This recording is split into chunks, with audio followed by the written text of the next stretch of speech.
Hello guys, ayan narito ako ngayon sa bundok kasi napadaan ako dito sa lugar na to at may napansin ako na isang bunga ng isang punong kahoy dito. Ayan, papakita ko sa inyo guys, para siyang rambutan, yung nabibili na parang may mga tinik-tinik na malalambot.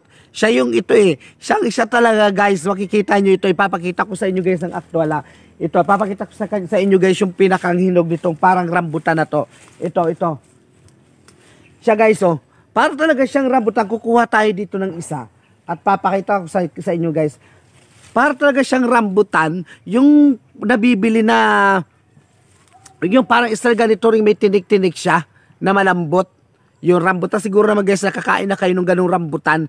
Nahali na ako, pero ang pinakang ano niya, para siyang style puso.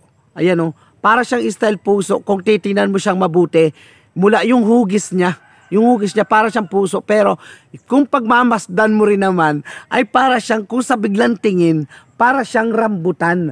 Yan, marami dito guys meron pa dito. Ito pa siya guys. Ayan. Ito ang puno niya. Ayan para talaga siyang rambutan kung titingnan mo. Hindi, titingnan naman natin guys kung ito ba ay may laman. Ayan, titingnan natin dito guys Kuha tayo muli ng isa kasi hindi ko nakuha yung pinakalaman. Ayan. Titingnan naman natin kung ang laman nito ay parang siya ay rambutan na isang bilog lang. Yung parang kung tawagin isupsupin. Kumbaga. Ayan. Style siyang rambutan talaga guys OMG. Okay. Malaki ang pagkakaiba niya compare sa rambutan.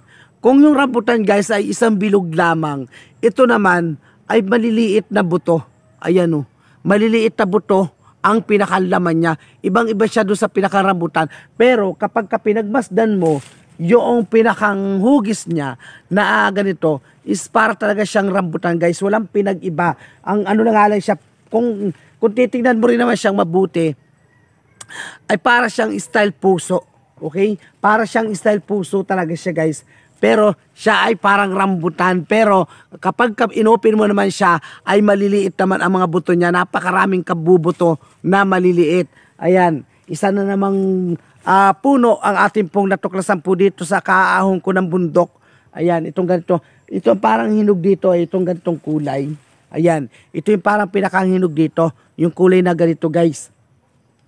Ayan napakarami ko natutuklasan ng mga ganitong puno na may bunga na hindi naman siya nakakain na may pagkakahalin tulad naman doon sa mga nakakain. Ayan, kaya talagang kung sa paghahambingin mo siya, kung pagtatapatin mo siya, pagkakamalan mo rin siya na rambutan. Ayan, nakikita nyo naman guys. Ito, ganito ang puno niya. Ayan, sa mga nakakaalam nito, ano po ang pangalan ng ganitong puno Ayan, ano pong pangalan ng ganitong puno na parang may bunga siyang rambutan. Ayan, maraming salamat po sa inyong lahat.